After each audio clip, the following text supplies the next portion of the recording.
Two illegal miners have been killed at the Lily mine in Mpumalanga. This comes a day after a visit by the owners and representatives of Mineral Resources Department. The officials came to assess the safety of the mine, amongst others. Unconfirmed reports suggest that the miners were shot and their bodies crashed with stones. Let's cross now to our reporter Siphephile Kunene, who has been bringing us updates on this story. A very good morning to you, Siphephile. Just before we get into the latest, just give us background again in terms of what happened.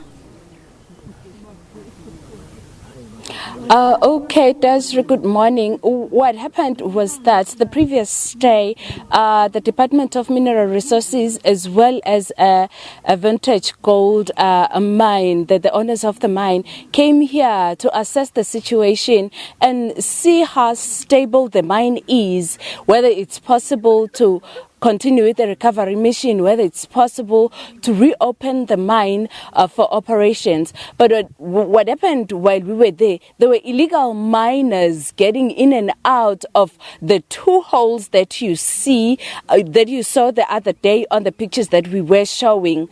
So that night, same night, the campers who are here, the families of the three that are trapped underground and the former Lily mine employees, had gunshots.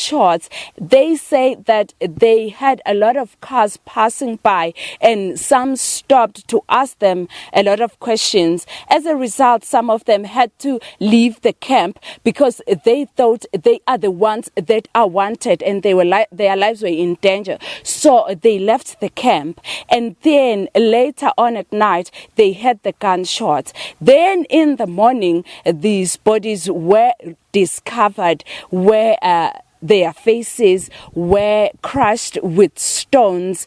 Police think that that was a way of concealing identity, trying to hide who they are. But fortunately enough, families of the two could identify them. Right now, those two families are in mourning, and those two bodies are in morgues. Desiree?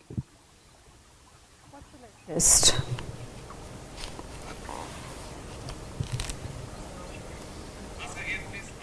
Siphephile, is there a development to this story?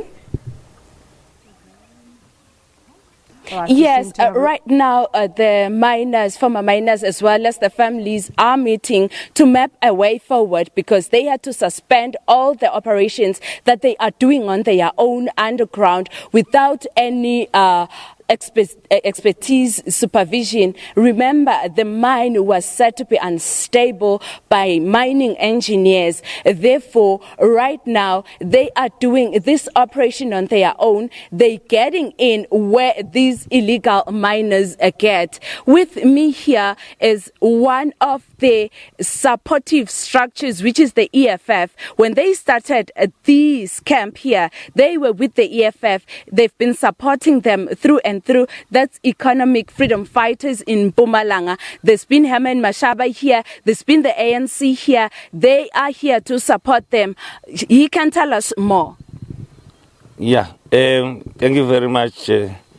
We are here to support the family like we did before, and we are happy that they are united together with the former employees, because we want to see the families, the victims, in fact, being retrieved there, because it's, in 3 weeks' time, it will be 4 years, because it happened 2016, 5 February, and 5 February 2020.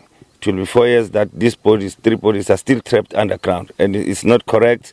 And we are very much disappointed by the provincial government and the national government, in particular the Department of Mineral and Energy, because they don't come to the party, they don't come and assist at all. Gwede was never here, but he went there in Middleburg where there was the same issue of the Zamazamas. So I don't understand, because he was supposed to have been here long ago as a minister to come and speak to the families and at least intervene and come with a solution to retrieve these bodies. Okay, now you are supporting this operation, and you know very well that it is not legal. It is not supported by any experts. People are going underground on their own without any form of support from a legal front as well as legal expertise. Yeah, but the cause of that is because the employees and the families are tired. They want to bury their loved one. They want to know what happened to their loved one, and we can't stop them.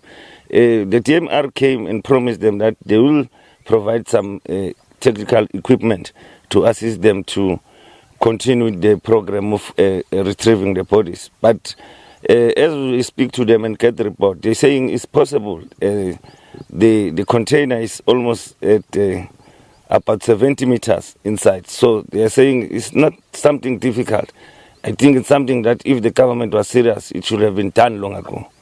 Thank you so much. That was Colin Sedibe, who is the chairperson of EFF in the province, saying that they have supported the families as well as the former miners camping here because they believe that this problem of the 3 that are still trapped underground could be resolved. And they made a call on the government to descend and put all its effort on this work of trying to retrieve the container that is believed to be containing the 3.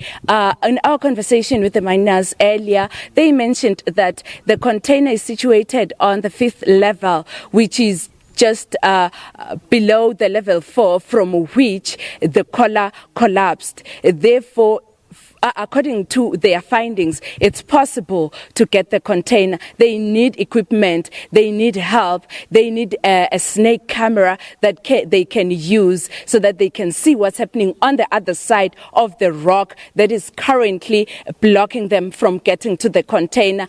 And we must note that the mine was said to be unstable by mining engineers, Desiree.